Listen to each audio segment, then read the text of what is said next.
Large Film School presents Public Domain Theater. Tonight's episode, D.O.A. Here's your hosts, Matt, Casey, and special guest, Joshua. Hi, I'm Casey.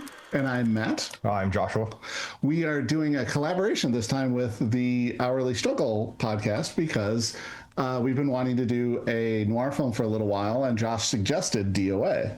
I suggested this because there's only a couple public domain movies that you can see of it. I saw this originally at the Film Noir Festival in Noir City, LA, that happens at the Egyptian Theater mostly every year, otherwise, except we were locked down for those few years, since the late 90s, early 2000s. I think this was one of the first movies I saw there. I've seen it probably 2 or 3 times, and it's always just sort of jumps out as something to watch. The way it intros, the way it's, I hate using the phrase, but subverts your expectations of what's going to happen. Yeah, but yeah, it's strange in that it's one of those movies that accidentally went into the public domain and yet was a good movie. And I feel like it would have stood out without the public domain, but I think the fact that it's available freely to anyone has contributed to how popular it's been and how widely seen it is. So let's get into that when we start the show.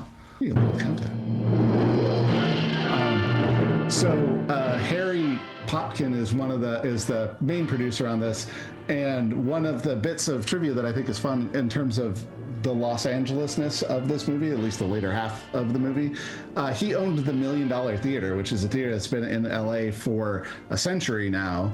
And it's still running, and you can still go see old classic movies. In fact, I saw Sunrise there recently, not too recently anymore, but it was a little while ago. And it's just a nice old theater, but this guy owned a theater and he wanted to make his own, noir film in LA, and he could use his, the building that he owned as a location because he's a producer, and you'll see some of that in the movie later on. So it's using his what he has access to the way any independent filmmaker does even now, decades later. Nice. No, and again, United Artists, I think at this time is still that collection of artists and people, Charlie Chaplin and different groups had come together, started, but shout when you see that. And again, this intro is part of what makes this stand out. It's got a strong hook at the beginning. Yeah, it's a good way. It's a good visual intro, literally pulling you in as just the credits roll. Because back then they would put the credits at the beginning of the movie instead of the end. It's nice to have something interesting to look at. And you've got a guy, the director, whose credits about to pop up. He started out as a cinematographer. He shot a bunch of really classic films, Rudolph Maté, like Vampire and others, and he knew what could be done. And I think that's something that not every director has. Sometimes there's an old joke that the 2 entry-level positions on a film are director and PA. And a lot of times I think it's helpful that a director has done something else, whether it's an editor, production design, or something, even actor, that they've done other things and they can bring that to the filmmaking. And Rudolph Maté, he has a strong visual style, so when he starts directing, he knows what can be done with the camera and the lighting, and is able to bring that on top of he doesn't just point the camera at the actors. He's actually doing something with the staging and the camera. Like the heart. Here's that hook part. Who was murdered, he said. Oh, yes. This is... Okay. I know this is a classic movie, and I know we're not supposed to complain about it, but that line is dumb. You wouldn't go say... Like, if you were actually reporting a crime to the police, you wouldn't say, I was murdered, when you're clearly alive. That doesn't make any sense. I will say that's what makes this one stand out. Again, they know what the word, spoilers, poisoned would be at this time, but it's so much less dramatic to say, I was murdered. It is technically true. He was murdered. He just isn't a body yet. I mean, exactly. Is that how that word works? I don't know if that's true. Well, there's no cure, so it's not like he was poisoned and can be cured. Well, no, but okay. All right. I'm poisoned, and in a day or 2, you will have a murder. Right. I feel like it's more dramatic effect, and it's exciting, but it's also, I don't know. If I was poisoned, I don't think I would say I was murdered. Like, I just don't. That's why they won't make a movie about you. Exactly, about your ultimate and untimely but inevitable death. I do think that, yeah, that's part of what makes this so classic, and that hook. And then again, with the flashback here of him being just good at his job and sexy to ladies who love a good tax accountant. Sure. But I think this does remind me again of this as a subgenre of the non-detective noir movies. So he's an accountant, but throughout this film, he'll have to discover who murdered him or why. Yeah, this was my first. I had never seen D.O.A. before until Josh suggested it. So I didn't know. Like, I was like, is he going to do forensic accounting or something? None of that is relevant. It does not come up. Yeah. I think most of my favorite noirs are usually when it's somebody who's not a detective. If it's a newspaperman, if it's a somebody else just trying to figure out what's happening, as opposed to your standard detective ones. Yeah, and Double Indemnity looms large. Fred McMurray. It was 1944, so I think 5 years before this, where he's an insurance salesman. Although he, and again, starts off with him slumping into his chair in his office, bleeding from a gut shot, and he's retelling how we got here into his dictaphone. So very similar to this one of in media res, jumping and then flashing back to how we got here. But again, he's an insurance salesman, and he's actually, again, spoilers, the bad guy. And he's not trying to solve his murder, he's just filling sin. And Edward G. Robinson is the insurance investigator at his place. And he's the closest to the detective, but he's the antagonist of trying to stop McMurray. We're on the bad guy side. But yeah, Sunset Boulevard, similar. He's a writer. We start with his death in the pool. And then, yeah, I think The Third Man was the other one I was thinking of. But This definitely is a case of, if you didn't have that sort of flashback framing story, the first 20 minutes of this is a romantic drama where this guy doesn't want to settle down and his girlfriend really likes him and all of that stuff. And even with the frame story, you're a little bit wondering, like, when are we? I like that. Sorry, side note about the shadow on his back, where he's sort of half in light and half in dark. Like, that's definitely, that was not. There's no way that was an accident. Like, they were like, stand here, and you look sort of torn between two different things. The cinematographer. Yeah, no, it's great style. But a lot of this, him grabbing by the arms, turning her around, and her turning away from the kiss, all of that stuff. If you started the movie, if you just did it chronologically, the whole time you'd be like, when does the shooting start? So at least when you have the cool looking opening and the dramatic line, I was murdered, and all of that stuff, at least you have something to sort of, what kind of movie you're in for, and something's going to happen, and it gives you something is hanging over the film the whole time, which is, I think, helpful. And I think that's why, like you said, so many noir films have done that. Otherwise, you're just wondering what's happening for 20 minutes. You're building characters as opposed to like getting people immediately invested in what's happening in the story. You're right. And it's also a little bit interesting. I think another thing that helps with it is he's kind of a jerk. Like, he's flirting with these other girls, even though he has a girlfriend, and we'll find out later that he's just sort of not a womanizer exactly, but he's on the prowl. But the fact that at the end of the story, but the beginning of the movie, he is a victim of a horrible crime. There's something there where you don't identify with him, but there's a little bit of sympathy, and it takes a while for that to wear off. So you are hoping he's going to turn it around. Whereas if it just started with him being a cad, you'd be like, why am I watching this terrible movie about a guy who's a jerk to his girlfriend? Yeah, agreed. It helps to have that framing story that makes you know that there's somewhere to go, where there's something happening here. Agreed. And yeah, again, we saw him flirting with this client. Then it comes out that his secretary and him have a relationship, and you're like, oh, okay, that was pretty. You'll take me with you, won't blatant. you? Then they're like, let's knock off. You will, won't you? Or am I crowding you? What do you mean? Technical difficulties, but we'll go as if we didn't stop. But he's flirting with a client. Then it comes out that his secretary is his girlfriend, which is blurring some lines, and he was flirting with the other woman in front of her. And then now he's like, let's knock off at 10 a.m. or whatever it is and go get some beers. He instantly chugs 90% of his, and it's just explaining to her, like, oh, I don't want to settle down. I'm concerned for you because I've had a bad relationship before, and it always goes worse for the woman if it ends badly. So I want to be sure And again, I was so convinced that, oh, this is all an act of him being like, I just want to be sure that this is 100% before we get engaged or whatever. I'm going to go to San Francisco. I thought that there was a noble reason, and he had like a code, and we were going to find that the bad relationship he's referring to is he's actually common law married to a woman, or his wife, who, was bad and was on the reefer or something, and that he had left her, but she had paperwork that made it so he can't get married, and he's trying to do the right thing. We find out he just isn't telling her because he's noble. No way does that happen. He just wants to go to New York to see if he can shag anything else before he settles down and I guess bites the bullet or sees what other options are. I'm like, oh yeah, this guy's an ass. Yeah. The San Francisco trip also sort of struck me as he did it very, he plays it off as a spur of the moment decision. Like, I'm just going to close the office and go to San Francisco. I don't know how easy it is to get to San Francisco and buy a last minute ticket in 1950 or 49. That's surprising to me.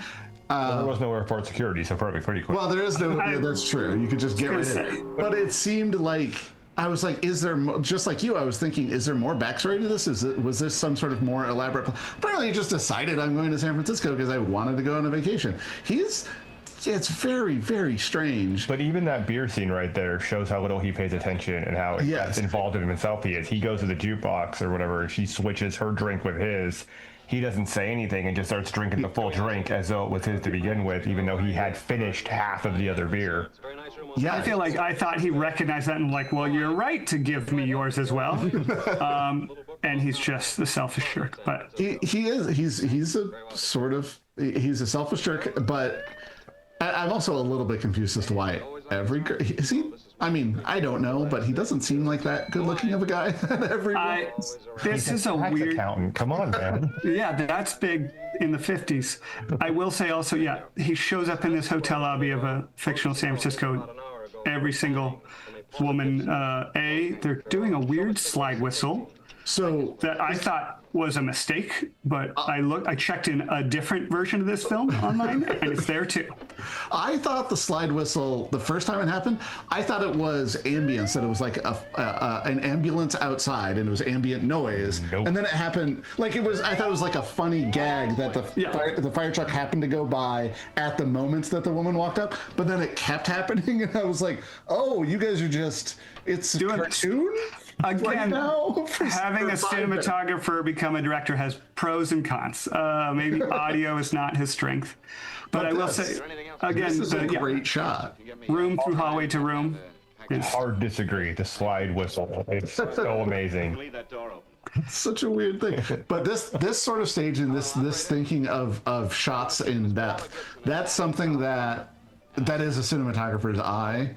And we don't know if he came up with it or his cameraman came up with it, but it was he had at least had the right instinct to approve of that shot, as opposed to, if you start off as an actor or something like that, like this kind of shot isn't necessarily the most obvious or intuitive thing to do, and I think it's great that he's using his style or to his advantage. The things that he knows, he's using them well.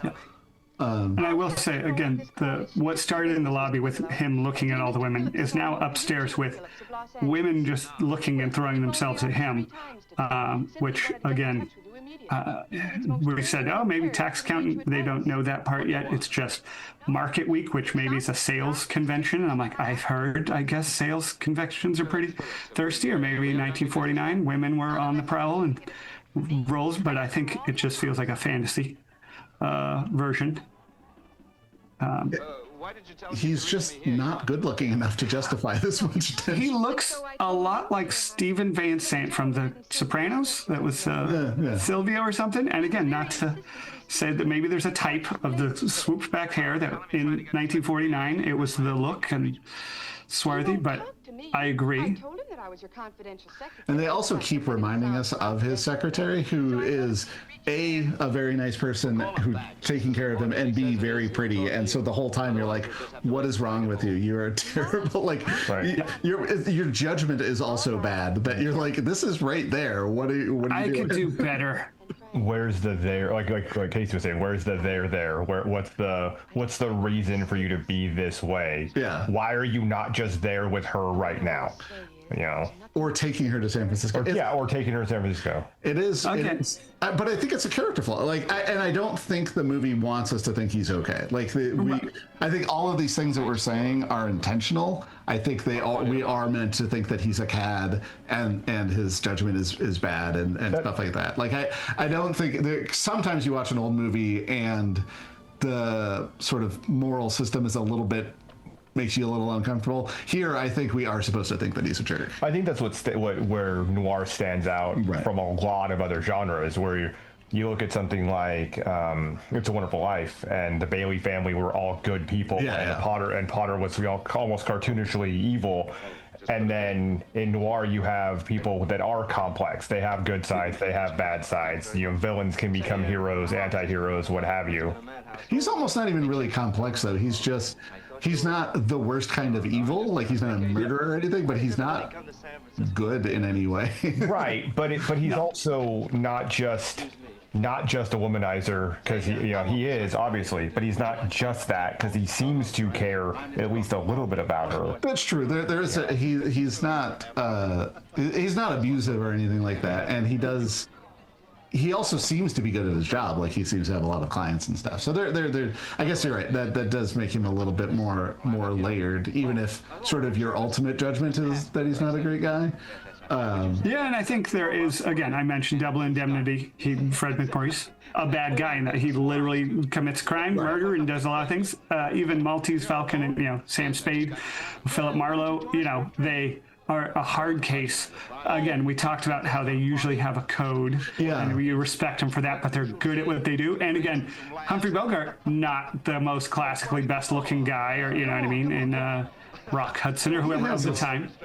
But he's got a gravitas. Magnetism, though, that I think a lot. I think the character portrays that and brings that, and a lot of the film noir, the hat, the look and the angles and all the darkness on screen help that. I will say that there's a lot more light in this than, again, Maltese Falcon or a lot of the Sam Spade ones.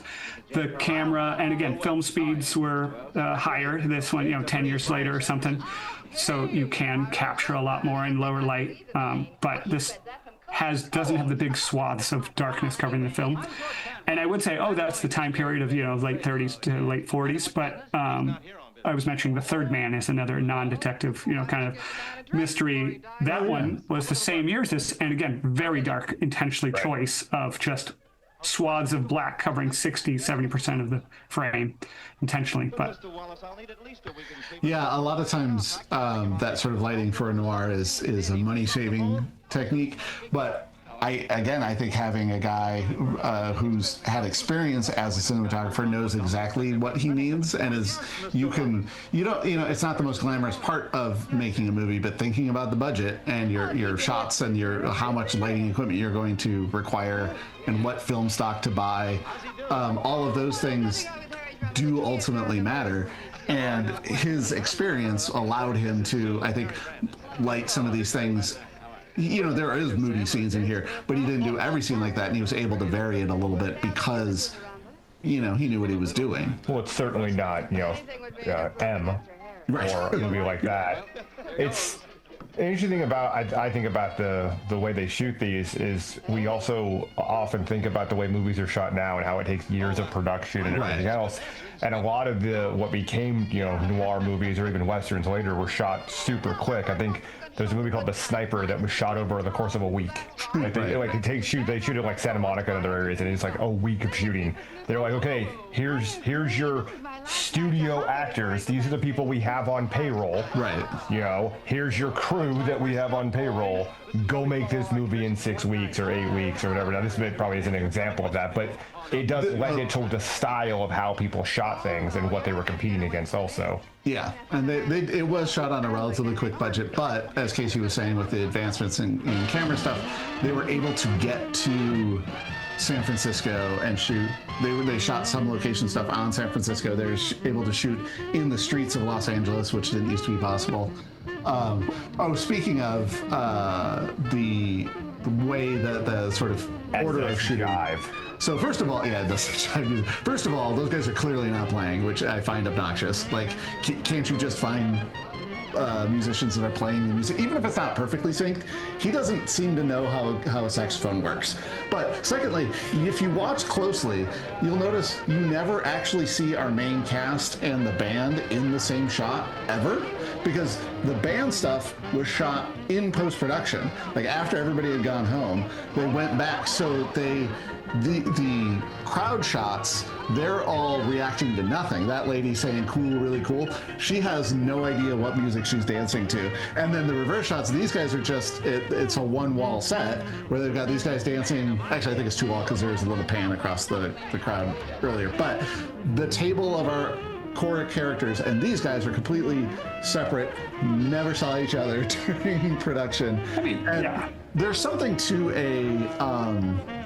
being able to hold all of that in your mind as a filmmaker, to shoot stuff weeks apart and know I will be able to cut from the saxophonist to the beatnik, not hippie yet, right? They're beatniks at this point. Yeah. Be able to intercut those things and it will match. And if you're not, somebody who's worked on productions and thinks about these kinds of things like we do, you'll never notice. It just looks like they're at the club.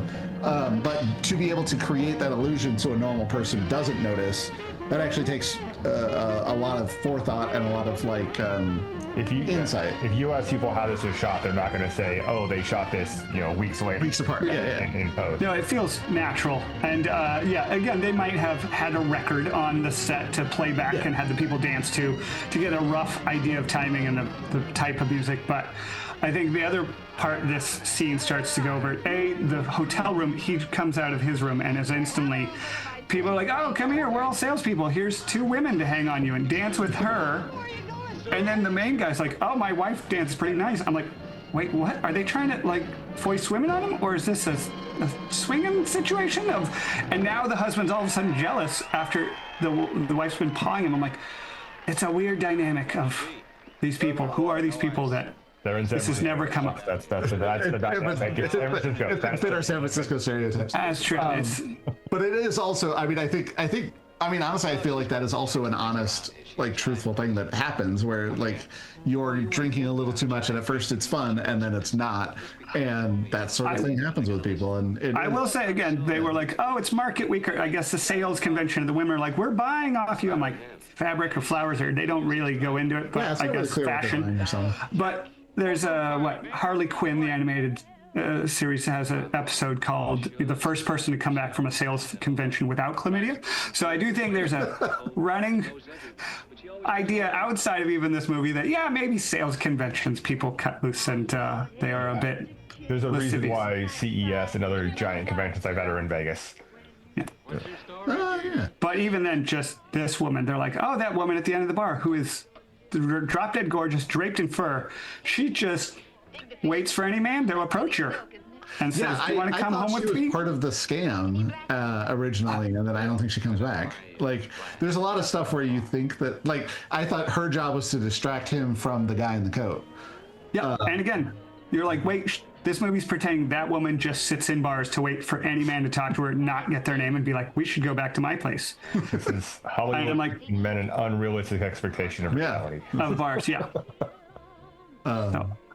I like how this is a great bit where he tastes it, there's something wrong with it, and then he drinks it again anyway. He's like, "Sure? Better make sure." No, that tastes terrible, like poison. It tastes like poison, yeah. And it is weird. But actually, sort of a few shots before the guy left, the outfit with the hat and the big coat and stuff, this is costume design, well, probably not 101, but maybe 102. It was very smart that all of that is, first of all, it's a very clear silhouette. He looks like from any angle you can see the guy with the bulky coat and the big hat, but also you're not going to see it again for another, I think, hour in the movie. You remember it when you see it later. Oh yeah. And like a paisley pattern or a herringbone. Yeah. Nobody else has a jacket that's that pattern. Nobody or pants or anything. It doesn't look like anything else. I don't think anybody else wears a hat at any point. It's done so that you remember, but it doesn't. it's not unrealistic. Like, it is something that would fit in the world, and it's something somebody would wear there in San Francisco, so he's a little bundled up. Like, it fits, but it's a clear intention that you will know that this guy is the same guy, an hour later. You don't have any question why he wears that outfit, like his murdering outfit, why he's wearing it at the end of the movie. I don't know, but I need to wear my favorite murdering outfit. You got a good coat. You want to stick with that. It's warm. San Francisco's foggy. Location photography helps us. Embarcadero or whatever. Fisherman's Wharf. It does give you a sense of place, and it's a different place. They do a good job of making it feel different. San Francisco, if you ever go, San Francisco and Los Angeles look and feel different, and this movie does a good job. A lot of noir films are sort of contained and in one location. The travel from San Francisco to Los Angeles is very clear in this, and I think that's a good. They do a good job. I will say this part where he comes back to the room, he's like, "Oh boy, I got that blonde's number. I'm gonna call her up, meet her at the next place." And then there's flowers from his secretary, will-be fiance in the room. I'm like, she's coming on a bit strong. He saw her 10 hours ago when he left. She called as soon as he got there. He goes out for one drink, and there's flowers waiting. I'm like, she's suffocating me as a viewer. I can see now why he wants to get away. But you're right. He tears it up, and I'm like, okay, it's a cute little plot device. But it's true. He does not call the blonde, so he's trying to do the right thing. We finally see if she hounds him enough, he might do the right thing, and that's the way marriages worked in the 50s. Just nag him until you change him. It is, but it does give you sort of some sympathy for her, and I think maybe we all know or have been in that relationship before, so it's identifiable if nothing else. And certainly we all know what radiation poisoning feels like. So that's... you start to go, uh-oh, I know what's going on here. Like, typically when we go to the bar and they say pick your poison, we just don't pick that one. We don't pick the actual poison. He chose wrong. Like, that's a real risk that they ran back then. This is a fancy hotel that there's a guy, the suit brings the stuff up. That was the standard of the time, but yes. Is it the standard of the time? I actually I'm not entirely sure. Sorry, I feel like 3-star hotel and above, yes, but the St. Francis, I feel like is still there. I've, again, live in the Bay Area and go in San Francisco twice a year if I can avoid it. But I will say, I think I've seen that hotel across from, the top of a hill on California Street or something, still there. And again, probably iconic or at least fairly nice. But it is nice, right? Like, he's supposed to be well-to-do. He's not a middle-class guy. I think he's splurging and treating himself. Again, being a successful accountant, the biggest accountant in Banning, California. Maybe he's got, but he's no kids, or we don't know his, his situation. But he clearly saves enough money to treat himself. Yeah, sometimes watching an old movie, you're like, well, everybody's wearing a suit. Even like the hobos are wearing suits, and you're never quite sure, like, is this guy rich? Are they middle class? Are they poor? Like, it's not always clear to me sometimes when I watch an old movie like this. This is, I think, from my understanding, they didn't have any permits. They just shot on the street. I will say, people get away with that. Him jumping on there, it's so urgent that I'm like, is he trying to lose a tail? That the music spikes there too, and then 2 people jump off, and I'm like, was he the first guy or the second guy? And I'm like, again, a lot of it is these are stolen shots, and they couldn't have told the first guy, don't jump off. He needs to be the only one that jumps off here. But yeah, they're just showing the street signs for him walking. Yeah. Are the trolleys aren't public? I mean, you can access them, but they're not really public transit anymore. Were they? They were then, though, right? Like, that's how. Yeah, you would hop on, pay a nickel or something, and then hop off. And now, yes, you wait at the bottom of a hill for an hour and a half in a line to pay $30 for a ticket. It takes you over the hill or back down, and it's a tourist attraction. But yes, this is the other fantastical part that's gone by the wayside of walking into a doctor's office. I've been trying to find a primary care physician. I have insurance, and yet 3 months of calling offices, they're like, not accepting new clients, don't act as primary care, or they say, yes, I'll see you in 4 months. So walking into a doctor's office and getting a same-day X-ray in 1949. Yeah, that's part of the business. The test results, they don't have to wait for the test results 5 minutes. She's literally like, she read the test results and she's like, oh my God, I'm like, is she a radiologist? Come on. The second thing is, It is nice staging, though. I gotta say, like the way he's coming to it, like in depth, going in and out, and she's circling around him and stuff. This is the kind of actor blocking that does not happen anymore, and it works really well, even though it doesn't make any sense that she knows. But even go ahead. I will. I was going to say, though, that it becomes unbelievable when within 3 minutes, a second doctor is now consulting. And you said, oh, he's got an x-ray in the office same time. Like, they didn't know what the radiation was doing. They were just blasting people. Hey, while you're waiting in line, let's get all of you, just in case the x-ray is relevant for your toothache. There wasn't enough radiation in that drink, so here's an same-day x-ray. Yeah, in a different movie, he'd get superpowers. I also like how they're like, hey, you came in saying your stomach was upset and maybe scratching your throat. We ran a full toxicology and every known poison. It's ready in 5 minutes and looks like you hit one of the bad ones. I'm like, again, I come complaining about stuff. My doctor's like, let's get you on some vitamins, start exercising. In 6 months' time, it's still there. We'll start to do an x-ray. But here's the thing. This is where they do bring reality back into it. What do the doctors tell him? There's nothing we can do. Oh, yeah, I've heard that one. It is, I think a lot of it, it's like, when you think about it from the writer's perspective, though, like, what do you do? Like, he needs to find out that he's going to die quickly so that you can get the actual, like, investigation going. And, like, I don't know that there's a good version of this that makes a whole lot of sense. You kind of have to bite the bullet and do it quickly. Otherwise, the movie slows down. And it's already been arguably too long that the plot hasn't really started. So I don't know, as much as you can complain about this, I don't know there's a better solution to it. Agreed. It gets to the point and saying, oh, we want you to get a second opinion. Let's go to this other hospital tomorrow. Have you checked in? And, but it's not exciting. We have established that he has some money, so there would be clinics and doctors that he could go to that have a higher clientele. He does instantly run for a second opinion, but I mean the reaction of the professionals. This is amazing where he says what the poison is and the doctor agrees to take him in. I will You're also not crazy. say the second part of that is the MacGuffin name of luminous poison. Because it glows. I'm not kidding. He walks in with this, and again, it was the title card I showed. And he's like, yep. And again, it's like unobtainium. You're like, really? You couldn't come up with a less lame name? You should have replaced it in the script. And then this is the best part of it glows. Nice. If you replace it in the script, it's no longer luminous in the dark. So I will say also, this was feels like a 1949 to 1950s. Have you seen the stuff that can just glow?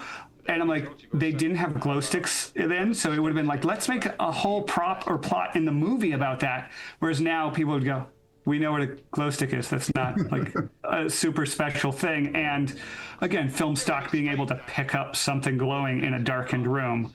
You're like, oh, I don't think they could have done this in a 1930s film for the contrast. Yeah, I'm not entirely sure how they rigged that. I think that was because nowadays you can have an LED that's not very heavy and battery operated. He's wearing short sleeves, so they couldn't have run a wire through his arm. I genuinely don't know how they did it. They could have still done post effects of coloring over the that doesn't look like a matte to me. That looks like they lit it. Yeah, like I said, I think the camera, the film stock, and the ability to do this, they're like, let's do it. And whereas now, like I said, it is a bit hokey of let's call it luminous poison and we'll have it glow in the dark. And that's why it's called luminous poison. It's worth calling out Ernest Laszlo, the actual cinematographer of this. He also, like the director, shot a bunch of classic films. He was nominated for 8 different Oscars over the course of his career. Not for this, but like these two guys working together, like I think shots like that, like the glowy stick in 1950 is very impressive.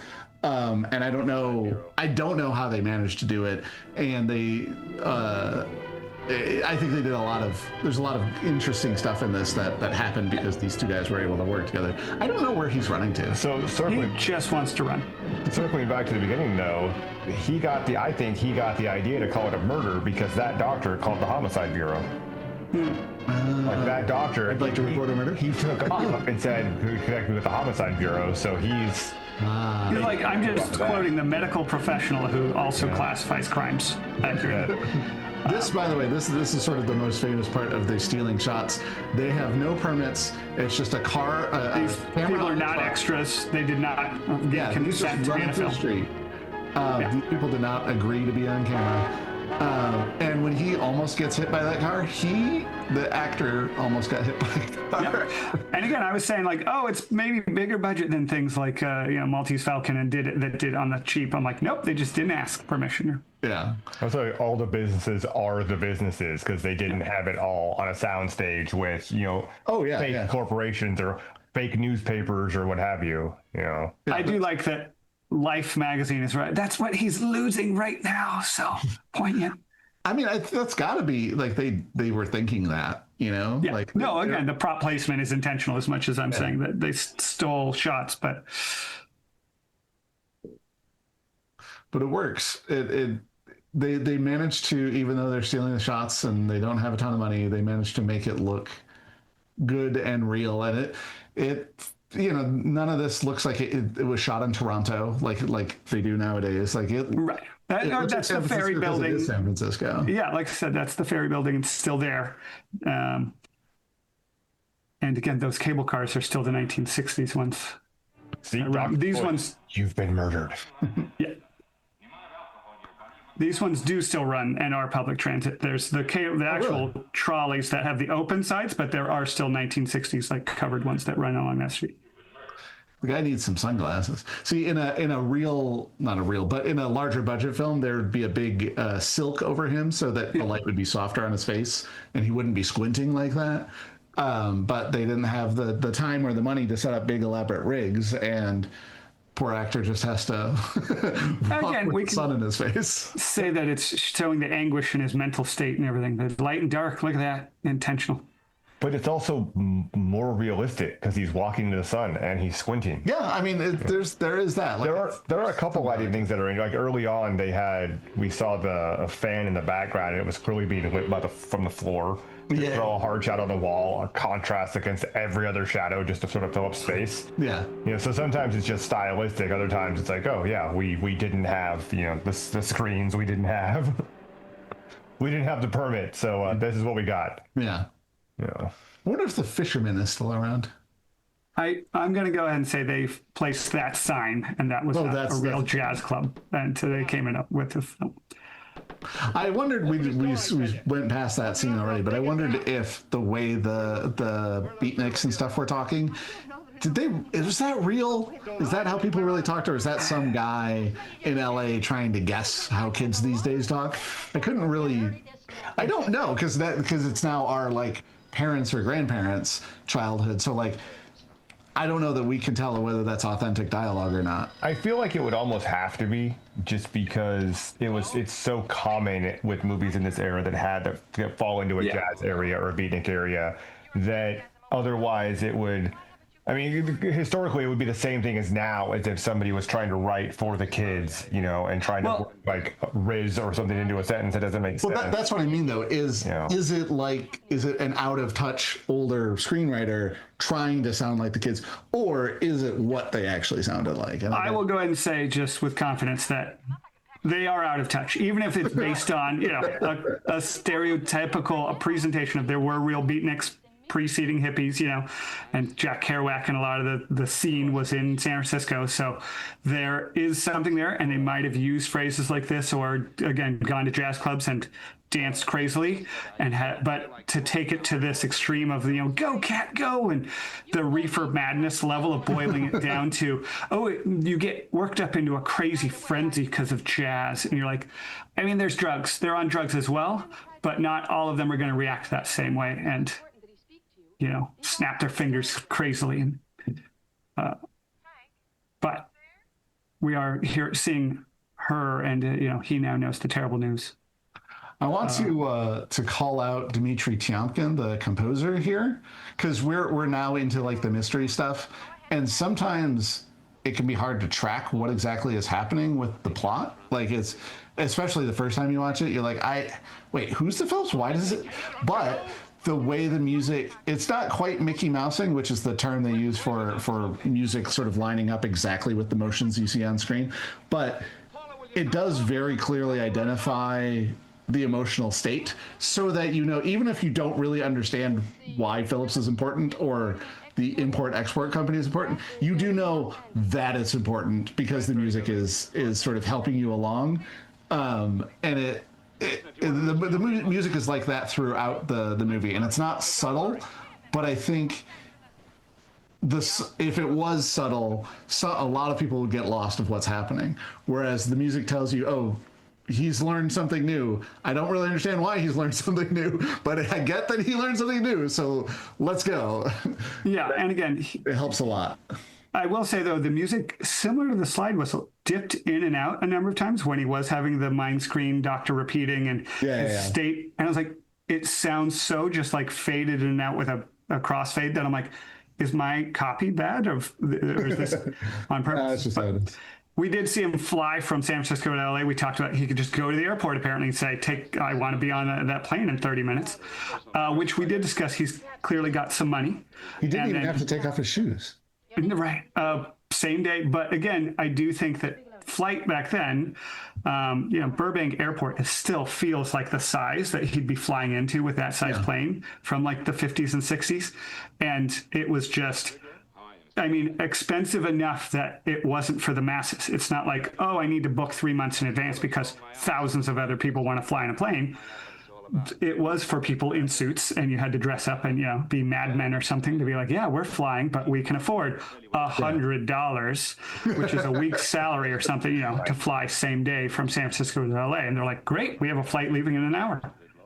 This Here's is your martini.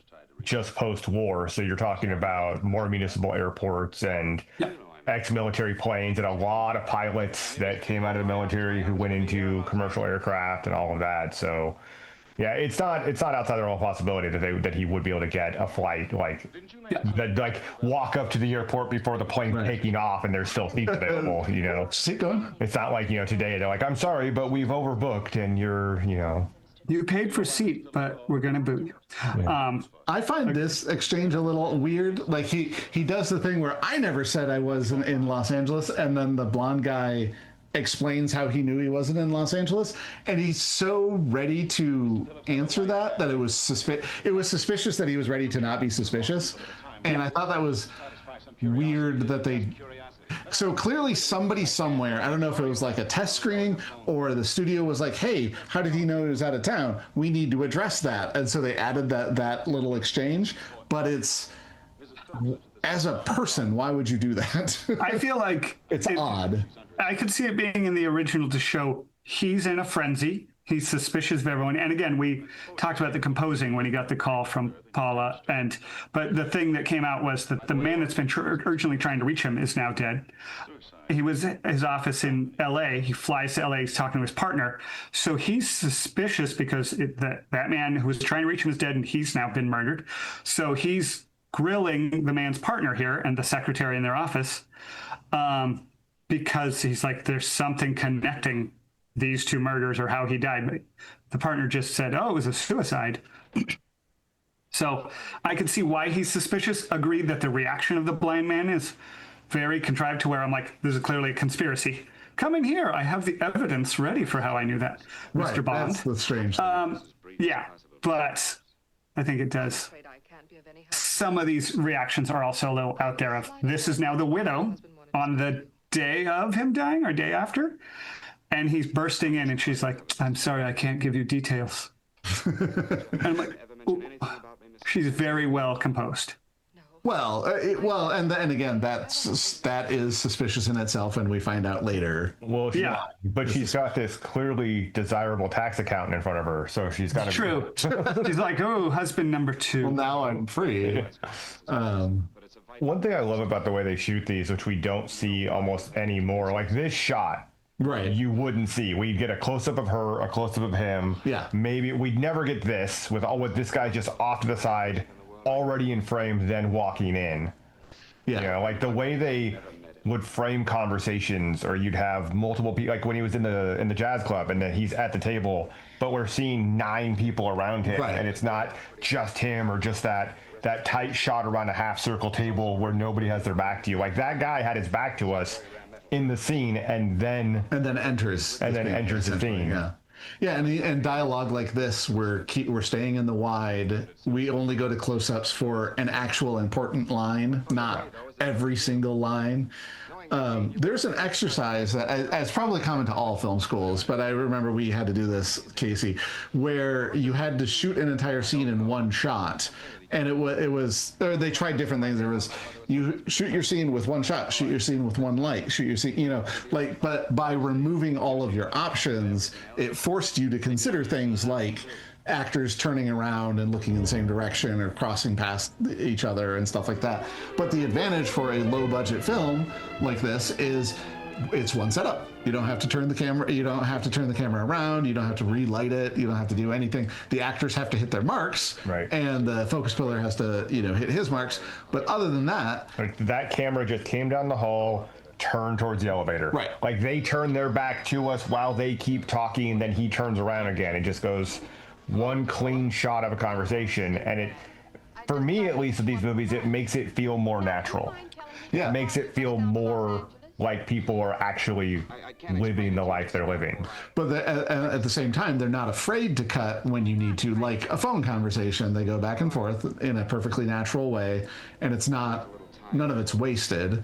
It's they don't force you to, they don't force some sort of stylistic choice on it where they never cut away from the guy and you only hear her over the phone or something like that, where you start to notice, if nobody points it out to you that whole dialogue exchange was in one shot in the hallway, or her storming off and the guy coming in, if you're not looking for it, like you said, it's so natural, it just happens. And it's economical in a literal sense of saving money, but it's also like filmically economical. It's very efficient, and you don't notice the filmmaking when they don't need you to. It works really well. It's a very smart way of doing things. And yeah, we don't see it anymore. Well, not never, but rarely. I will say that plot-wise, we just had him, new hotel, new call from her. He's saying, I can't tell you why I keep hanging up on you and running to different cities. But I do miss you. And she melts and goes, oh, he does care. But then she's now found a letter that he apparently is also a notary public. So he notarized a bill of sale between the dead man and someone else. Which is a great detail. You start to put it together. You don't really understand why, but it does become like the most important thing at the end. And it does. They do give you everything. Like, it's hard to follow because it's a lot of information. But when you watch it a second time through or sort of review it, it does all fit and match. It's just it's hard to put together, at the pace that the movie goes. But they did give you that information. The phone, the hotel, there's actually a line much earlier. When he's leaving the hotel, he tells her what hotel he's going to in Los Angeles, which I realize, that's a thing you would have to do then, because they can't call your cell phone. There's no, when he gets there, there's no guarantee that he'll be able to call her.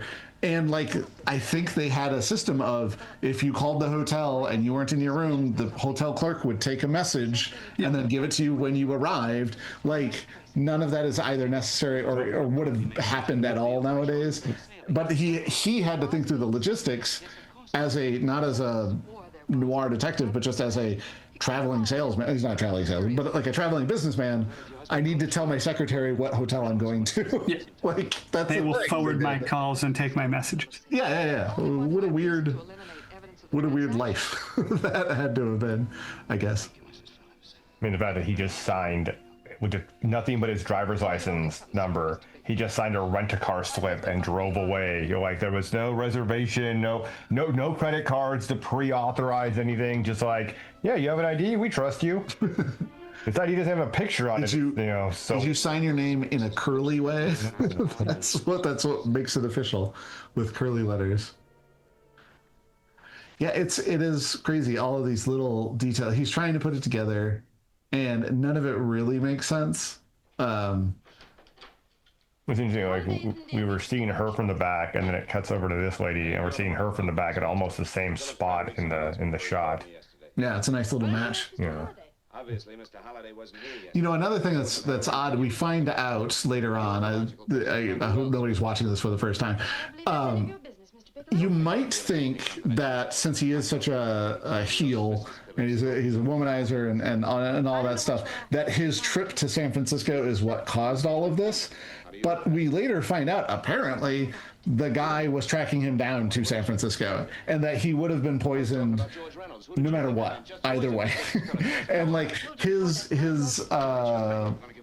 getting around didn't actually, even though we consider it a character flaw, and the film considers it a character flaw, it's not the thing. It wasn't his downfall. It wasn't the thing that caused all of this to happen. He would have gotten poisoned at a bar in his small, where is he from, Barstow? Manning, California. Manning. He would have gotten poisoned there rather than in San Francisco, is what would have happened, which is such a weird, like, choice. And I don't even know that the film calls it out. It's just, you would expect it to be something to do with, you know, a country mouse goes to the city kind of, or stay out of, you know, the evil San Francisco. No, it's really San Francisco's fault at all. Or not the man who knew too much. No, the raises his hand in the restaurant getting confused. Hitchcock film.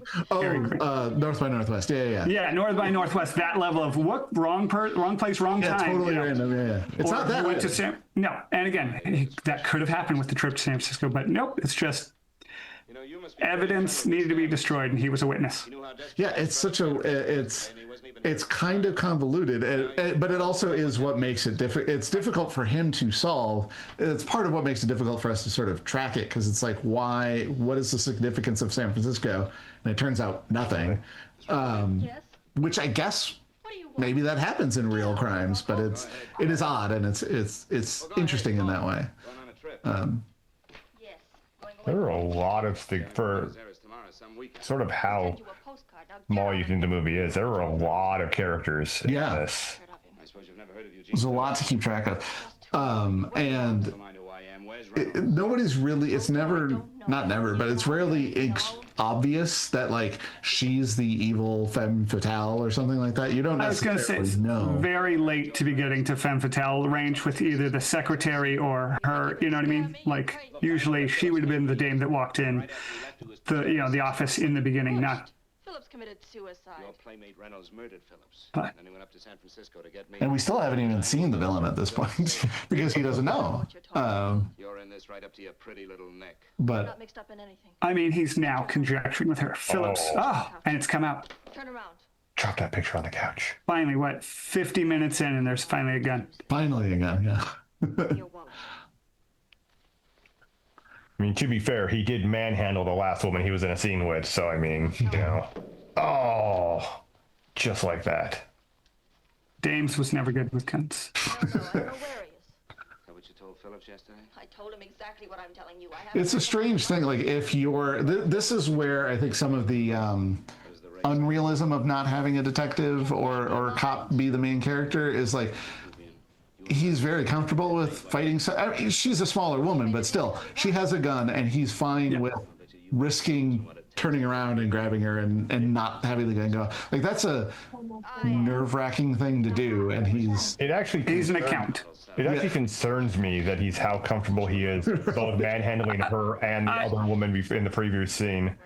I will say again, we did discuss how post-war this is, so we can invent a backstory of him being a soldier. And no, I mean, actually, I think it is mentioned that he was in the war, but also he's in his mid-30s and it's 1950. He almost certainly was a soldier, like or an airman or a sailor or something. Like I need you to every get out. male that age would have been. Or a tax accountant. Yeah, he could have supply chain manager. Logistics. Yeah, I mean, there's a lot of people in the army who never touch a gun, and that's certainly true. But I think there is some mention of him being in the military. But yeah, every protagonist in every noir was probably in the war. Yeah, to some degree or another. Except for Rick in Casablanca. Yeah. He's the only one who wasn't. You were taking this picture of George Reynolds. I take so many pictures I can't remember. Why do all artist studios have that big window that's at like a 15-degree angle? He's willing to pay. Close my door.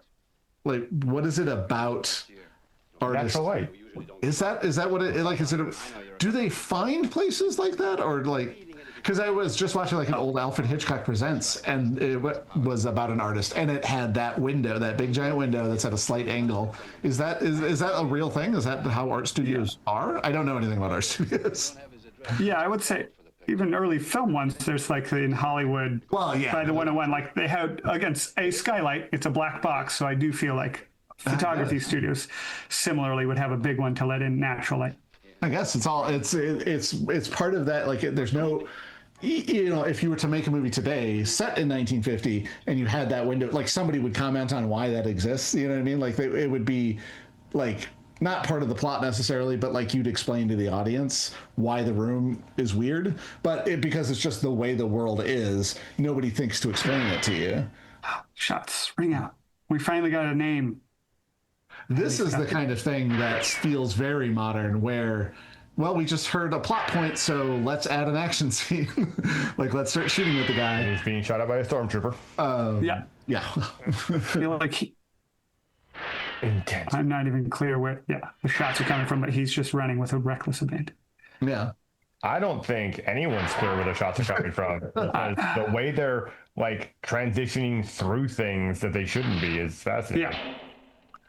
Yeah, I mean, it is just sort of, how do we make it look exciting? It's When it's like, where's the lighting coming from? The same place as the music. yes, it's where the bullets are coming from. The same piano. The same place as the music, yeah.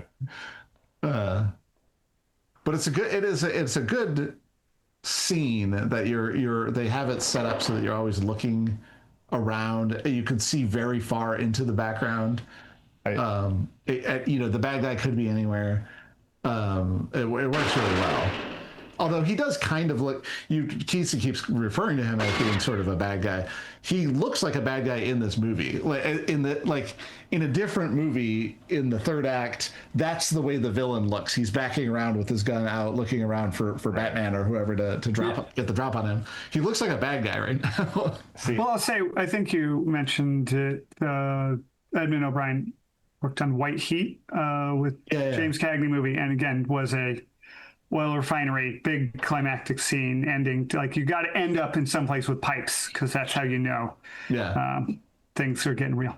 Which is odd that this is not the finale. It seems like a finale kind of gunfight and set piece, like you said, but it's not. It's sort of in the middle. Yeah, for a thriller, probably big explosion would be the fisherman.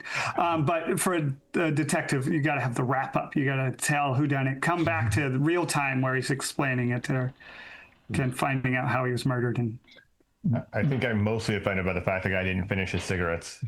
He got like a third of the way through and just dropped them and with the next one. The matchbook cover that is a plot device or a prop that we don't use anymore, because everybody smoked, and so everybody had matches, and so hey, that's how we know you were at that previous location, because everybody gave away matchbooks. Yep. Like, that was all of that, like, logic that used to just be in every movie is gone now. You have to find another way to show that your hero knows that the villain was in the same location. Not even a confrontation with the gunman. Like, huge set piece, huge scene, huge gunfight.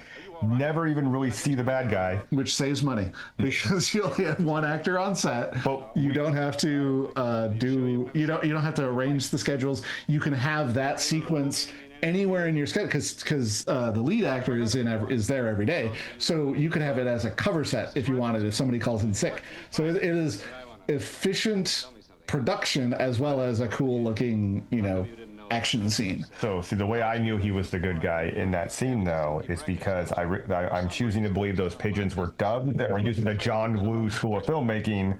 Gunfight, pigeons fall. Yeah, I mean, there is a direct line from this kind of movie to 70s, Dirty Harry kind of movie to eventually the big bombastic 90s action movies. But it does seem like an early instance of the birds flying across a gunfight. It seems like an early version of that.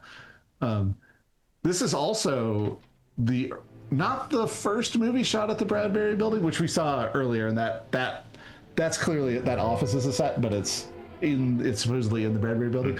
It's not the first movie that was there, but it's the first like big movie in the Bradbury Building, which is going back to the beginning of our conversation, across the street from the $1 Million Theater, which is why the producer knew the guy who owned the Bradbury Building, was like, hey, can I shoot my movie there? All of that is guys knowing each other. This guy's a great villain. I don't know if this type existed before. I don't remember seeing a happy-go-lucky sadist villain like this, who's laughing at the things that he's doing. It seems like a new kind of character to me. I may be mistaken. Maybe there's an earlier version of it, but it seems like an innovation. And like you were saying about the surprisingly large cast, he's a memorable character and is demonstrably different than other people. So even though it's, white guys in suits with greasy hair, he still is very clearly he's not a different person. You're not going to mix him up for somebody else. Yeah, he's not just a henchman. He's specifically henchman number 21. Yeah, type of thing. Yeah, I mean, I don't remember the character's name, but he's Dame. Yeah. And this is I don't know if this is character growth, but like him accepting that he's going to die and trying to do something nice for his girlfriend Paula we're late in the game, but it does make you sort of be on his side a little bit. That he thinks of taking care of her. He's now thinking, I'm never going to marry her. She's going to be not even a widow. So at least I can give her what I have, because, it's not, I mean, hope you would wish he would come to that conclusion sooner, but like it is some sort of growth for a guy like that. And I think that's, I would have liked to have seen him take out a life insurance policy. Oh, on that himself. There you go. Or her. From Fred McMurray. I was going to say, Yeah. just to have noir films accidentally cross over each other. Yeah. We need to have a noir cinematic universe. That would be that would make it better. Yeah. I mean, we already have the impetus because again, they were all soldiers, so it's like the start of it. They could all have friends from them. Yeah. But it's it like having the presence of mind to do that. And there's little bits of that where he does seem more able to think things through than I think maybe most people realistically would. Yeah, he doesn't use his accounting or notary public skills. Yeah. He is calculating in his movements. I suppose you could sort of say that he has kind of mind. Maybe that's true. This is an interesting looking set too. Like it is. It's not opulent in a obvious rich guy way. Like it's got like a style, which is. I don't know. It doesn't just look like a mansion in every other, rich guy in the 40s kind of movie. He's got a particular kind of taste. Although actually, again, maybe this is a little bit of character stuff. It looks like her taste, which is kind of what would happen if you're a rich guy and you've got a young girl with you and stuff. You would let her pick out the drapes and stuff. I feel like the little brooch that she has, it all seems of a piece, it seems like one person's taste, which is, I think that's supposed to be reflective of, he likes these things. He's collected her to go with his, he's got a slight accent. He's a foreignish, evil foreigner. Yeah. Yeah. That's classic. But it does still seem like it seems like a real thing. It seems like a real person has this taste, and I can appreciate that. They didn't go into the prop house and pull off rich guy set dressing and just drop it in there. Like there's some none of this thought involved. None of this stuff will be found in the Getty Villa. Right. Right, but again, they took what would a slightly foreign, rich, creepy, and again, xenophobia leaning in of like Peter Lorre and a lot of the other noir movies. So he's vaguely foreign from somewhere, Latin country, Eastern Europe. I don't know, but we sure don't trust him. But he also, he doesn't end up being the bad guy either, which is kind of. Which is a good red herring, I think. We're sort of tracking. He's clearly not a good guy, and he's a criminal and all that stuff. Yeah. But he's not responsible for this movie, which is kind of. Which again, it's a complete misdirect. Like here, and you're like, again, we have a very recognizable henchman. We have a very recognizable bad guy Right, with yeah. his own style. And he's wearing the white suit. You know, He seems like he's the big halfway bad. dressing like Colonel Sanders. So yeah, he's halfway being the big bad. And then, oh wait, never mind. Yeah, no, he's like, I don't know what you're talking about. It's like, calm down, my dear sociopath. Yeah, I will say this is a good precursor to like a Jake Busey in our modern times of the henchman that has a distinct jawline and look, and then Yeah, I mean, they actually, it does seem to be very, Shane Black had an appreciation for noir films, and it does seem like, now that you say that, Lethal Weapon 2 might owe something to this, and I don't think I wouldn't have put that together, but now that you say that, it does seem, you can see how Shane Black would have come up with these sorts of things. Raymond Rakubian. Yeah, Rakubian is all you know is foreign. You don't know where the hell that's from. yeah. It's just not here. It's a nice touch, though. I had no reason to believe you. Believe me.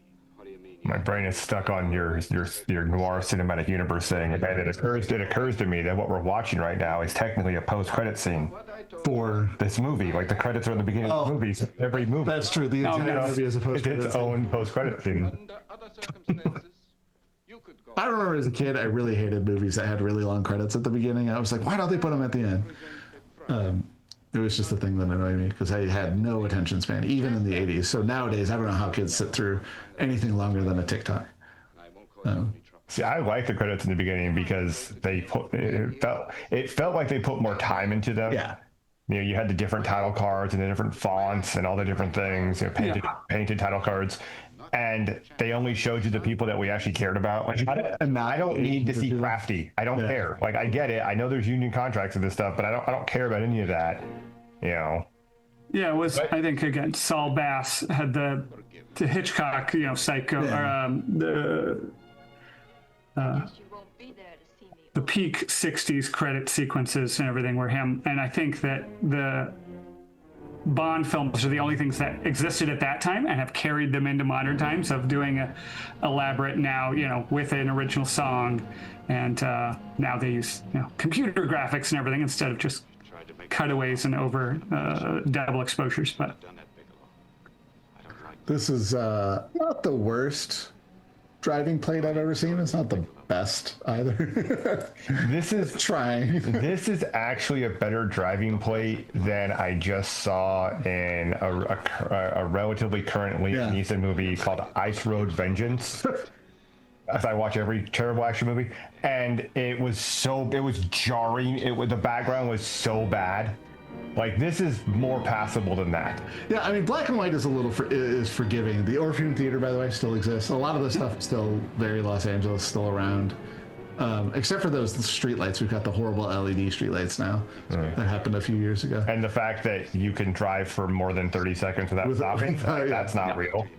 And the streetcar is still there. Roger Rabbit hasn't happened yet. Yeah. I almost made a Roger Rabbit reference when we were talking about the streetcar in San Francisco, but I knew it was the wrong city. I mean, Roger Rabbit is just a noir film with cartoons. Like, it's not.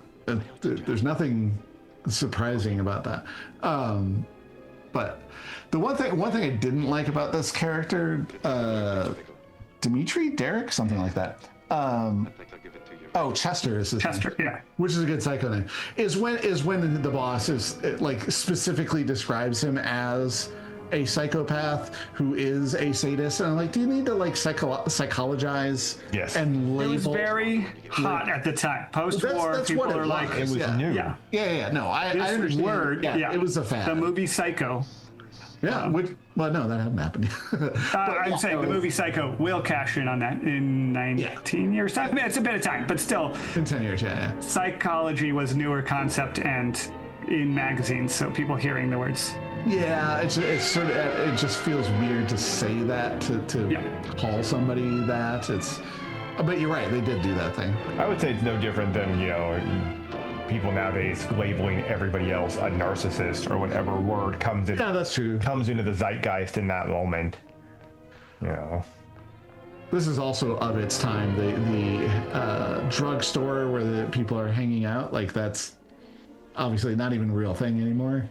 That's where they're getting their soda. But this is a clever subversion of, you go into the public space where the bad guy is not going to, start a fight, and then he's such a psycho that he starts a fight and starts shooting at people.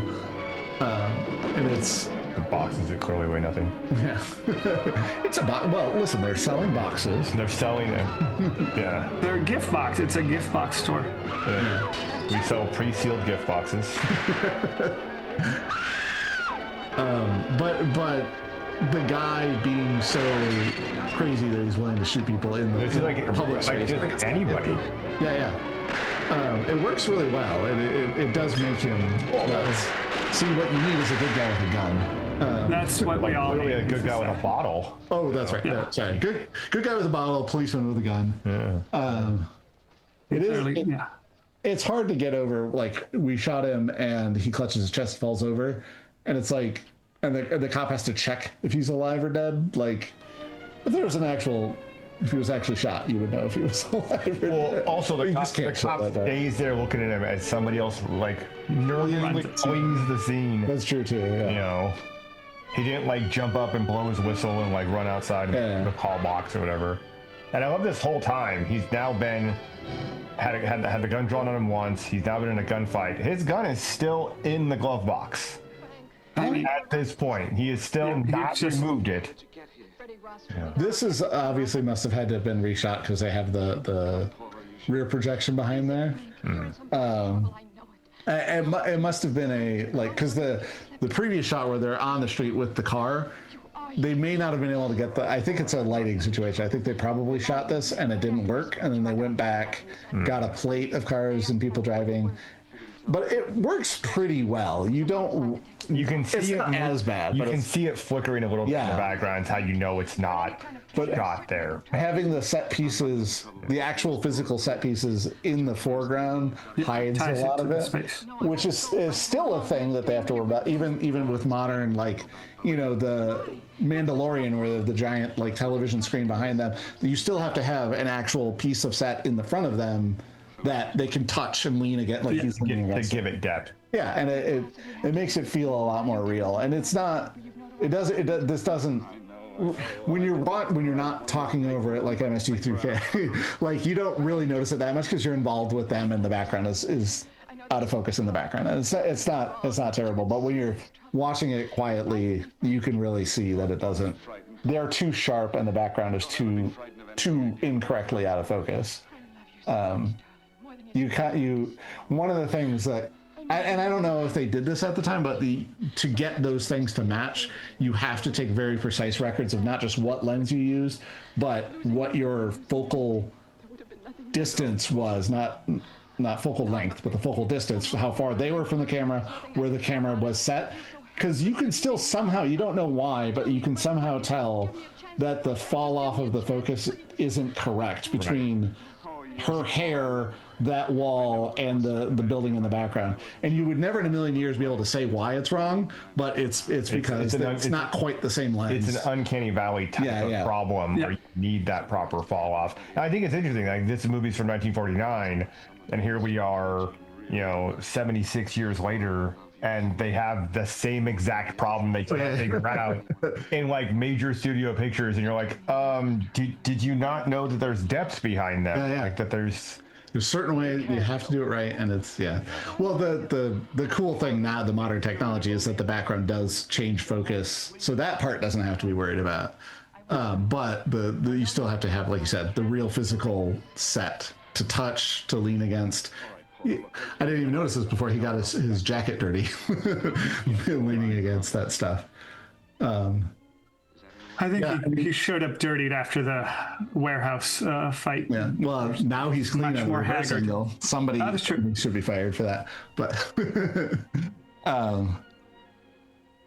yeah, I mean, I think it's strange. His character growth seems to simply be appreciating the life that he had. The light's changing. Because you can. Oh, are you? Yeah, you can see all the spots still on his jacket. Oh, okay. Yeah, I guess it was just the angle. They get a reprieve. They get to keep their job now. All right. See, this comes back to this looks like it's a real set or at least a real location. So I think those close-ups must have been a retake for whatever technical reason. And this, yeah, it just doesn't quite match. And they're. I think she just waved the wrong direction. You might be right about that. Because he went this way in front of it, and she just waved that way towards the screen. Yeah. All right, they're fired again. Yeah, but I mean, it's hard to keep track of this. And again, it's because it's likely a reshoot. Somebody, I think it was, we weren't planning on doing that. We didn't have everything, they didn't have the notes correct and all that stuff. What are you going to do? What was Stanley going to do? You sometimes, and especially a low budget kind of independent film like this, United Artists was not precisely independent, but it wasn't a major either. That sort of thing, you kind of have to. Yeah, this wasn't a John Ford production. Right, and so there's little mistakes, and honestly, very, very little forgivable mistakes that if you're watching it for the first time and just enjoying the movie, you're not going to notice or care. But it's. Wonder how well this movie would have stayed around if it hadn't gone into public domain. It is curious because it is a very good movie, but there's so many of these things are contingent on luck and just sort of vagaries of popularity. We've talked, Casey and I have talked about this before with other movies that like His Girl Friday was used in every screenwriting class for 30 years because every screenwriting professor could get a copy of it and play it in their classroom. And so everybody in the 70s and 80s going to the earliest film schools knew that dialogue, and so that film became influential accidentally. This, I think, came under a similar purview because the contemporary reviews were not great. It was okay, and it seems to have been, from what I could tell, rediscovered in the 80s. Again, just sort of cable television. Right, They'll take anything that they could, they'll play it on a loop. Yeah, they'll play this on TCM or whatever with no problem. Yeah, they'll play this between His Girl Friday and Night of the Living Dead because they don't have to pay for them. Well, that was A Christmas Story. That's It's a Wonderful Life. Those movies became zeitgeist sort of movies because of that. But I'm thinking of I want to say it was Kansas City Confidential. There's a movie that was tied up in copyright for over 50 years because they didn't know who owned it. Right. Because it literally fell out of production. Like this production company got absorbed by this production company, and then they went bankrupt, and then part of it was bought here. And they showed it for the first time at the Film Noir Festival. This would have been probably 2016, 2017.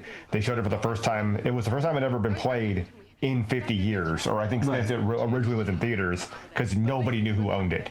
So if you reverse that, does that movie become more influential? Become a classic, yeah. And there are people trying to get orphan works to have some sort of law regarding orphan works be entering the public domain. If nobody cares, right? Should it just become public domain? Because in this particular case, what happened was a clerical error.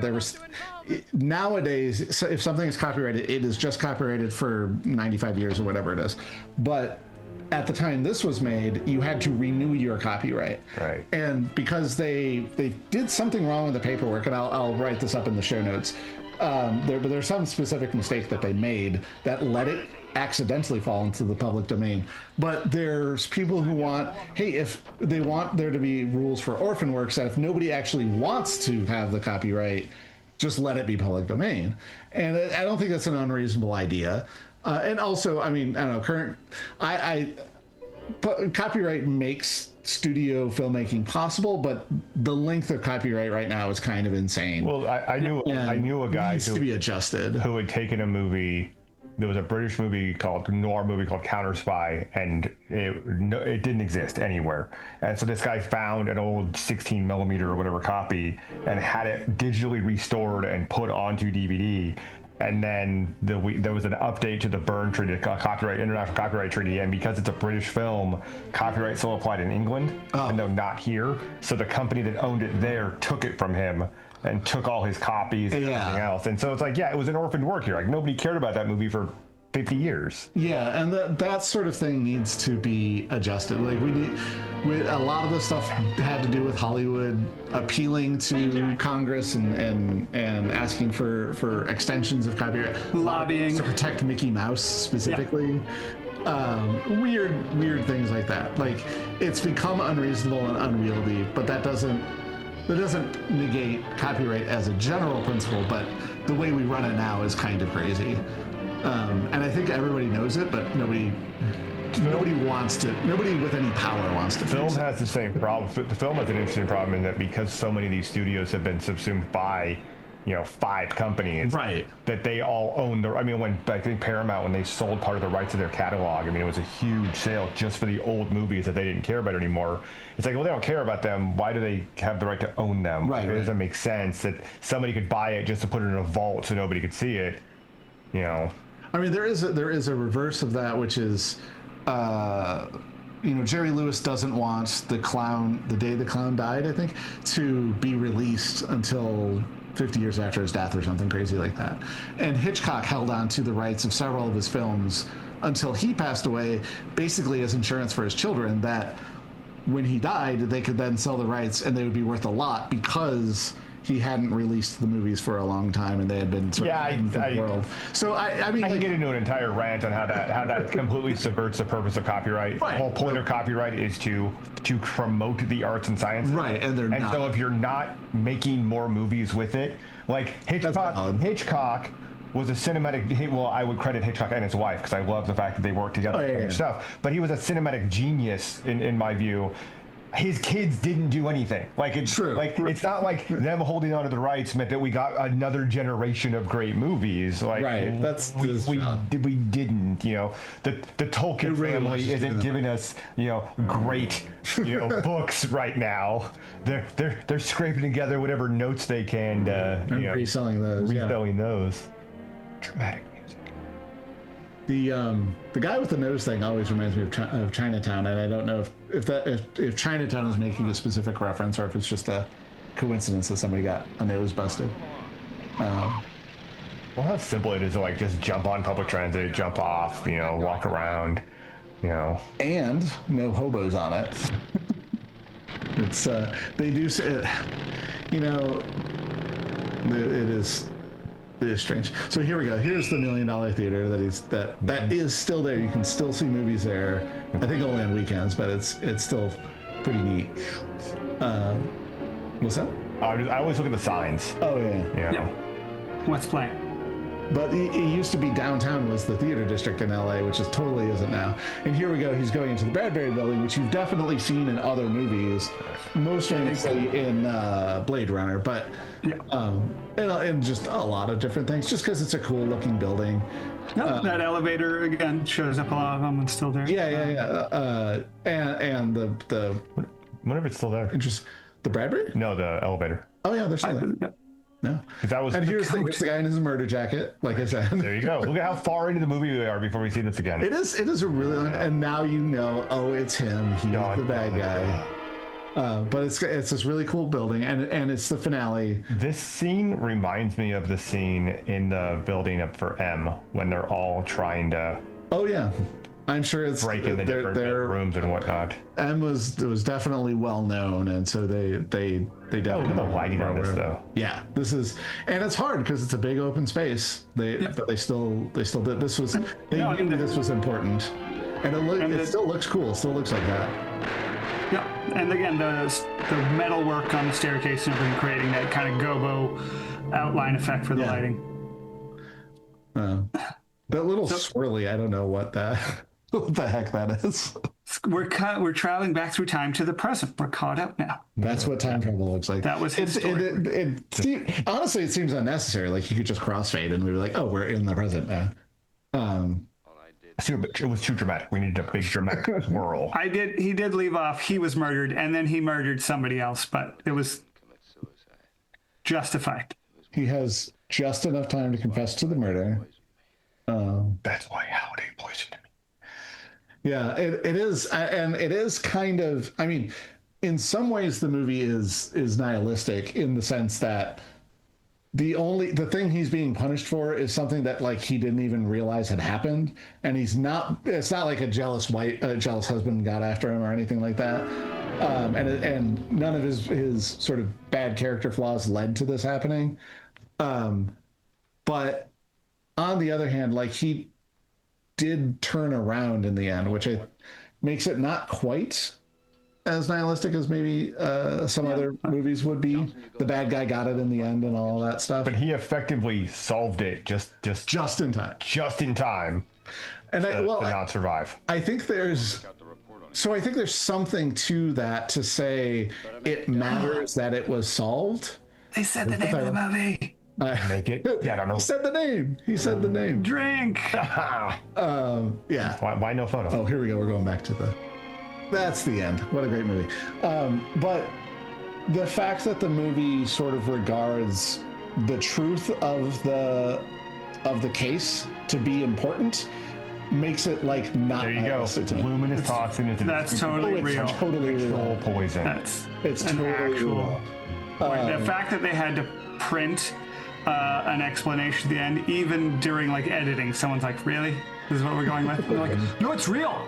It's totally real. Should we put a card at the end? It was real. Should we put a card at the end? You wouldn't know the doctor. He works in Canada.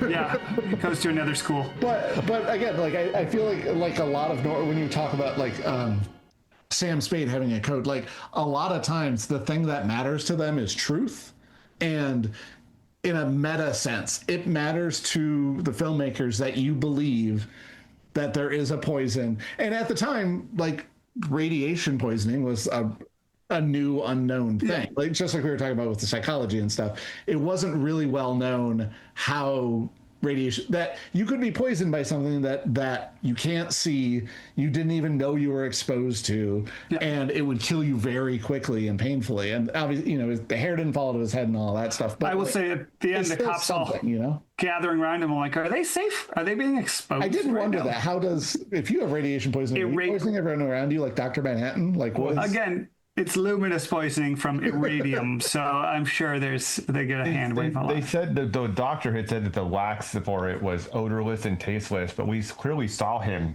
taste something in the drink. So I think it was the wrong drink. Apparently, the murderer got a different drink. And so he's actually tasting a different. Oh, okay. So he's not tasting the wrong. Which is weird, because it makes you think exactly what you thought. Right. That's the problem. Right. It makes you think that, which is the issue. I wonder because it's radioactive and because it glows in the dark in this movie, I wonder how much of that informed like the trope of like radioactive stuff glowing green. Yeah, I don't know if this is the origin of that or if this is just following that. If it's following that pattern, because it is a huge thing. Like people do, they do see like the barrels of like radiation, glowing green goo, toxic Avenger stuff, and you're like, yeah, that's not how that works at all. Like that's not how radiation removes. I feel like I don't actually know what it looks like. I feel like the duck and cover, comic or cartoon strips they probably showed in schools in the 50s or more. Get under your desk because when the bomb inevitably goes off, those probably had like glowing barrels. Nuclear waste is just rocks. Really? They're just it's just. I literally thought it looked like the Simpsons. No, it's just like a radiated barrel. They're just.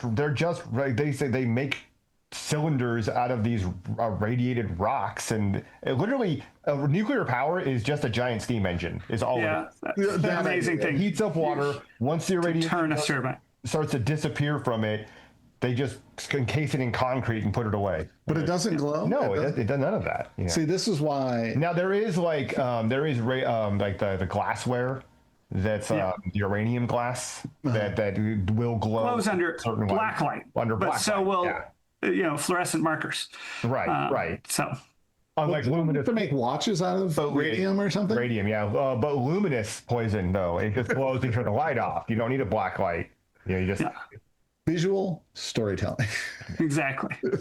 But yeah, I mean, I think that regardless of whether this is the origin of it or not, it is a visual marker in a film to indicate it must be radioactive because it's glowing. Like that is what it is. And it's not, I mean, sometimes you could sort of argue that it's just for the audience to see, but that guy turned off the lights and showed him. Right.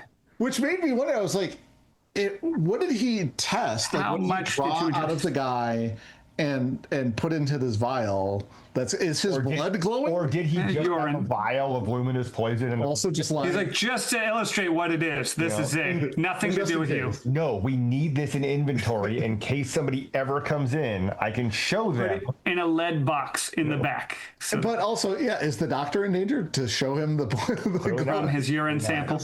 I think it was 84 minutes. Is it really? Yeah, Oh wow, it is. 84 minutes. Like some of these movies, like I have not as many of the noir films I've seen over the years, where you'll see these movies that are like just over an hour or barely under 90 minutes. And yeah, there are some things that maybe could be fleshed out a little bit more, or maybe explained a little bit, or a little more character development here and there. But it's still a very fairly tight story with a lot of moving parts. I honestly, this movie, like I have said a few times that it's a little confusing, but I don't think making it longer would make it less confusing. I don't think adding length to this movie, it does feel like exactly the right length. And we've seen some movies that are a little bit long or maybe feel a little bit short. It doesn't feel rushed. It's honestly a little slow at the beginning. Like you could have had more of the guy following him to San Francisco or something to maybe add a little suspense. But otherwise, I don't think if you made this a 2-hour movie, that you would have, like, how long is Crank? Is that like a 2-hour? Because Crank is basically it has to be under of this. 90. Yeah. It is under 90 also. Okay, so Again, I'll check it, but I feel like the speed that moves at. Crank is apparently the writers were thinking of D.O.A. They were like, what if can we make D.O.A. but stupider? And they made Crank. 88 minutes. Oh, okay. Oh, so the 4 extra minutes is 4 minutes. And that Just plays faster for the cut. That's probably 4 minutes of credits. that's true. I loved that movie, unironically, because there's a version, because they shot that. Those are the same guys that did Gamer. They shot that like on roller skates. And they were using red cameras. They were kind of on the small. It was a very new thing. Very small cameras or handy cams. They had what they called their whatever, like budget bullet time or whatever, where they just had fixed cameras onto, like, handy cams onto a PVC ring that he just like spun like this as Statham was running towards them. And there's a cut of that movie that's super sped up where they show you all the errors in the background, where it's like, this is the scene that we're shooting over here in the background. You shouldn't see this. This character shouldn't be that. This is the artifacting in the video because this is a terrible tape we're using. Like, every problem that you just don't notice in the movie because it goes by so fast. And they just goof on it and just show you every problem that was there. And I'm like, okay. But yeah, it is very much a dumb action version. It's what if D.O.A. and the transporter had a baby? Right. It's sort of that type of thing. The director's pointing out all the errors. That is one thing I always want to reinforce on anybody who's like, oh, I always see these continuity errors or these bad. I guarantee you have found a small percentage of them. And the director and the editor, at the very least, know 10 times as many as you saw. And they did their best. They're very aware that those errors are there, and they're there because either they ran out of time on shooting, or using a different take is even worse. Like, that's all errors stem from those two things. Right. I don't like in this one, being able to analyze it and go, yeah, that's clearly a reshoot. That's a rear projection behind them. That's fine. It doesn't take away from it. No. And I think the biggest problem you run into with movie making with stuff, and this is something that Hollywood is sort of doesn't care about or has forgotten, is that the errors don't matter as long as it doesn't take away from it. And my big argument is always, I don't have to suspend my own disbelief. Right. I don't have to make a conscious decision to ignore something you did that was wrong. I think the only thing in this movie that's close to that is the doctor stuff, because it's so quick. You're fine. Oh wait, I talked to our radiologist and it turns out you're going to die in 3 days. Like, that part is a little rushed. You do sort of have to, I hate the phrase, but turn off your brain for a second. But also, if you didn't do that, there wouldn't be a movie. And I let it go. But that's about the only thing. I can let sort of historical anachronistic things go. I don't think it makes sense in 1950 either. Here's the thing. Maybe not, but also I think that if you go back and look at the way we did medicine in 1950, like everybody just died of consumption or old age or whatever. Like they're not testing you for 47 different types of cancer. They're like, this is what's going to kill you, and that's it. Like that's all there is to it. So if they have the sort of MacGuffin-y type thing of like, oh, your blood is irradiated and it's glowing in the dark and it shows up on the X-ray. Well, now let's bring in the expert who can do this. Also. We didn't have, like, not to be, socially political about this, but we didn't have a government-funded medical industry back then. Like, you couldn't just walk up and be like, oh, the state's going to pay for me to go here. If you went to the doctor, you're paying for it. So you're the customer. Yeah, so there were going to be more doctors and clinics. And you're also talking about a time, if you watch movies from this era, you'll see that a lot of apartments had on-staff physicians, or they had, hotels would have an on-staff physician sometimes. And so I'm willing to forgive it a little bit. I think the science is gimmicky, but I'm willing to forgive it a little bit. Yeah. Because it's kind of like what you said earlier, where you have to call ahead and be like, oh, I'm going to be at this hotel or whatever, because nobody will know. Like, you're just going to disappear. So, but even that, it's not so much that it pulls you out and you go, oh, that was bad. No. Even stories, I don't think the movie ever gets to that point. Right. Even story stuff like that. There wasn't anything in the film where you're watching, you're like, okay, well, that's kind of an okay background, or behind the driver or whatever. It's not so jarring that you're like, oh, this is clearly a set, or the car is clearly on a ramp or whatever. They're never as terrible. They clearly made a lot of effort. It's not perfect, but it's close enough. And I think for anybody who's listening to this or watching this all the way to the end, watching the movie, if you actually sit down and watch the movie and give it a fair chance on its own, it's a good movie. Like, it doesn't need any excuses.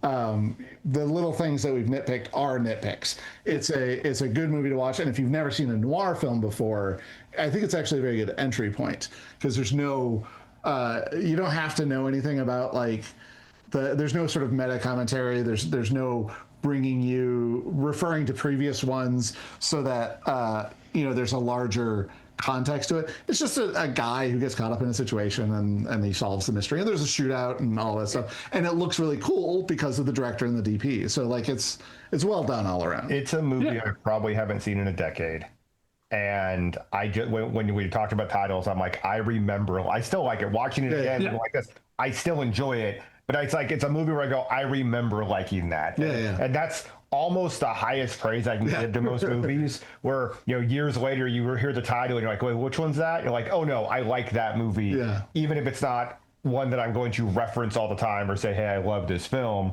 It is one that just fits in that. No, it's a good all the way through. When you're like, I haven't seen that in a while, I want to go see that. That's a good quality movie. High praise. Yeah. What's your wrap up thoughts, Casey?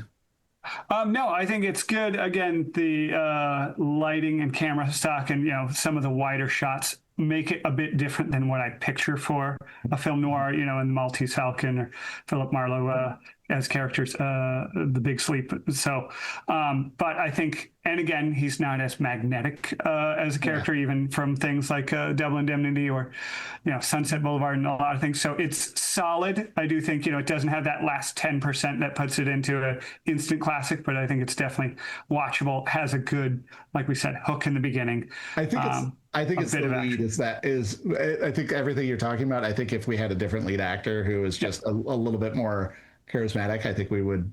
I think it probably would be in the Maltese Falcon range. I like Edmund O'Brien in quite a few things. He does feel a little bit miscast in this, because he doesn't have that. The sort of the gravitas of like the gravitas of honestly, like, hey, the blonde guy, the brother, seems like he should have been. As soon as I saw him, I was like, I would believe all the women hitting on him. Right. There's certain actors that can pull that off, and some you're like, But for the most part, I think it works. I think it works, and I think it's worth watching. So I think hopefully nobody watched this podcast without having seen it. But see it again, even if this was your first time. If this is your first time, somehow go and watch it with sound and dialogue. It works really well. It's a great movie, and I'm glad it was a great suggestion. So thank you. I do feel like 76 years is definitely beyond the statute of limitations for spoilers. For sure. But Thanks again for watching. Yeah, thank you everyone for watching. Thank you, Feel Josh, free for joining to us. like and subscribe. We'll have more videos coming out soon, I think. Well, Great.